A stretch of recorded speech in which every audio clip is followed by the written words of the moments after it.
ရင်တုန်းကဇလန်းလေးကိုကျွန်တော်အခုပြောပြမယ်သူက10တန်းကျောင်းသူကျွန်တော်ကစကော့စကိုင်ပဲတိတ်ချမီတာပေါ့မကချောလာတယ်ဒီကောင်လေးရင်ထဲမှာဘာတွေရှိလဲပြောပြမယ်အဲ့တုန်းကမဖို့ရတာတနေ့မှ250သာဒါပေမဲ့မနှမျောပါဘူးနေတိုင်းပန်းနေသွားဝယ်ကဒီလိုတွေကျွန်တော်ပေးတော့တကယ်ချင်းတွေကဟားတယ်ဗျမြစ်ချစ်တဲ့ကောင်မလေးကဒါတွေကြက်မလားစားတယ်ကွာနားလဲတာနားမလဲတာတွေကျွန်တော်ကောင်းမှမစင်စားအဲ့တုန်းကမကမင်းသမီးဆိုကျွန်တော်ကမင်းသားကျောင်းစာကိုတွင်းသားမှာမရဲ့နာမည်တွေရေးသားကလူကတော့ကလေးကလားပါရင်ခုန်တန်တော့လေးထားပါတွေးထားတာစိတ်ကူးတွေအများကြီးတွေးထားတာတနေ့မှာပေါက်ဖက်ကြမယ်မနဲ့ဒီလိုဘေးနားမခွာနေမသွားပါရင်ခုန်တန်နေမသွားပါဒါမှအတွက်ရေးဆက်ထားရဲ့ကျွန်တော်ရဲ့ရင်ခုန်တေးသွားကြဗျာ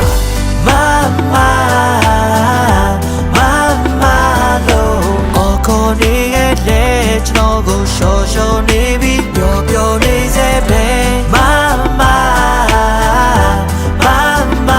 လို့ခေါ်နေရဲ့လေကျွန်တော်ကိုရှော့ရှော့နေပြီးပျော်ပျော်နေစေဒီလိုနဲ့ချိန်လေးကုန်းဆုံးတွေရသည်ကိုရောက်လာတယ်မကတော့ဂုံတူးပါလို့ပျော်ရွှင်ကနေတော့ပါရဲ့ကြောက်တော့ကြောက်စရာပဲတက္ကသိုလ်ကျောင်းကိုရောက်တာနဲ့ကျွန်တော်ကိုမေးသွားမှလားစိုးရိမ်စိတ်တွေကဖောက်လာခဲ့မတော့ကောင်းပါတယ်ကြောက်စိတ်တော့ပဲကောင်းပါမလဲဒီချိန်ဆိုကျောင်းလာတယ်မပုံရိပ်တွေကောင်းပါဆွဲဟိုဟောင်းလာလဲကျွန်တော်ရဲ့စိတ်တွေမပြောင်းပါမြဲတနေ့မှပြန်ဆုံဖို့ကိုမြဲတဲ့ကျွန်တော်ဆူတောင်းပါရဲ့ပြောဖို့ကြိုးစားတယ်တကယ်လက်တွေဖြစ်လာဖို့အားလုံးကဝိုင်းပြောကြတယ်မင်းသက်ဒီမရှိဘူးတဲ့ကျွန်တော်ညာအိမ်ဖို့မလွယ်မကြောင်တွေသာကြည့်ဆိုအားလုံးလည်းရိမ်ပြီးတော့မယ်မကတော့နေနိုင်စေရဲ့မရဲ့ပြေးတာရှိချင်တဲ့ကောင်းလေးပါမကခုတိကျွန်တော်ကိုလေးမောင်းလေးထားတာဒါ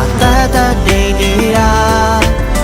ယူတမီတဲ့ချစ်ကိုလေးမလောက်ချေကွာမရဲ့တွေ့ကမြင်နေမကောင်းလေးဟာစိတ်ကစားတာဒါမျိုးများမြင်နေမလားမလို့ခေါ်နေရဲ့လေကျွန်တော်ကိုရှော့ရှော့နေပြီးပျော်ပျော်နေစေပဲမလို့ခေါ်နေရဲ့လေကျွန်တော်ကိုရှော့ရှော့နေပြီးပျော်ပျော်နေစေမလို့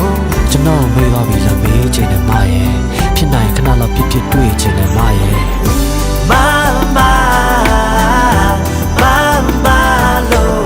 ကျွန်တော်မေးသွားပြီလားမေးချင်တယ်မရဲ့ကျွန်တော်ကတော့ရှိနေသေးပါဘူးရှင်ဘဝတည်း